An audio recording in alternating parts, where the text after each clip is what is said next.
नमस्कार, मी पंजाब डक सर्व महाराष्ट्राच्या शेतकऱ्याला आता त्या जानेवारी महिन्यातला अंदाज एक देतो। आजपासून राज्यात ढगाळ वातावरण राहणार आहे, म्हणून वेलवर्गीयसाठी ऊस उगवण्या शेतकऱ्यासाठी आनंदाची बातमी। त्याच्यानंतर ज्यांना वेलवर्गीय टरबूज खरबूज त्यांच्यासाठी आनंदाची बातमी। थोडी थंडी कमी होणार आहे, थोडा आभाळ येणार आहे, 8 दिवस थोडं भाग बदलत आभाळ राहणार आहे, म्हणून हे अंदाज सर्व शेतकऱ्यांनी लक्षात घ्यायचा। आणि 2026चा सांगायचं झालं तर 2026 मध्ये सरासरी इतकाच पाऊस पडणार आहे, म्हणजे खूप असा नुकसानकारक पाऊस पडणार नाही, फक्त परतीचा पाऊस जास्त पडणार आहे, म्हणून हा अंदाज महाराष्ट्रातल्या सर्व शेतकऱ्यांनी लक्षात घ्यायचा।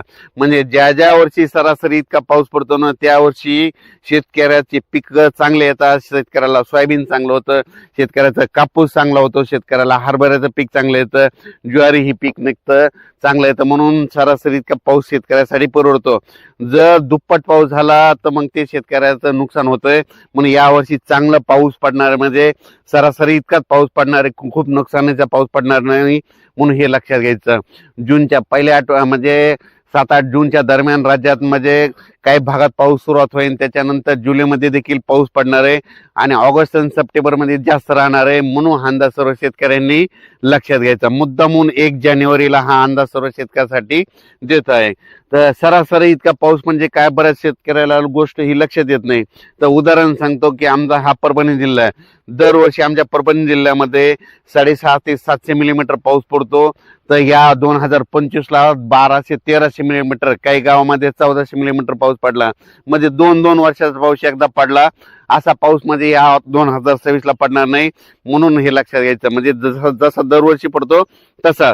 आणखीन एक उदाहरण सांगतो, सोलापूर जिल्ह्याची दरवर्षी पाऊस, सोलापूर जिल्ह्याला काय होतं 350 ते 400 मिलीमीटर पाऊस पडतो, पण यावर्षी सोलापूर जिल्ह्यामध्ये 2025ला उन्हाळ्यामध्ये 400 मिलीमीटर पाऊस पडला आणि पावसाळ्यात 800-900 पडला, म्हणजे इतका पाऊस म्हणजे दुप्पट पडला। त्याच्यामुळे शेतकऱ्याचं सगळं नुकसान झालं, सगळं द्राक्ष बागायतदाराचं झालं।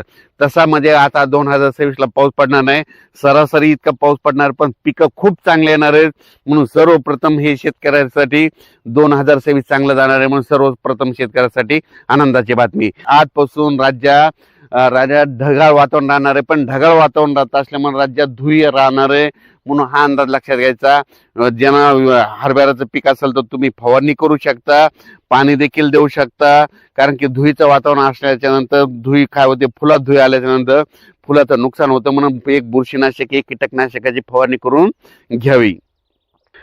द्राक्ष शेतकरी असो, डाळिंब शेतकरी, सर्व शेतकऱ्यांना सांगू इच्छितो की आजपासून म्हणजे 1 जानेवारी ते ह्या आठवड्यामध्ये राज्यात ढगाळ वातावरण असे धुळी धुकं राहणार आहे, त्याच्यामुळे तुम्ही त्याचे फवारणीचं नियोजन करायचं।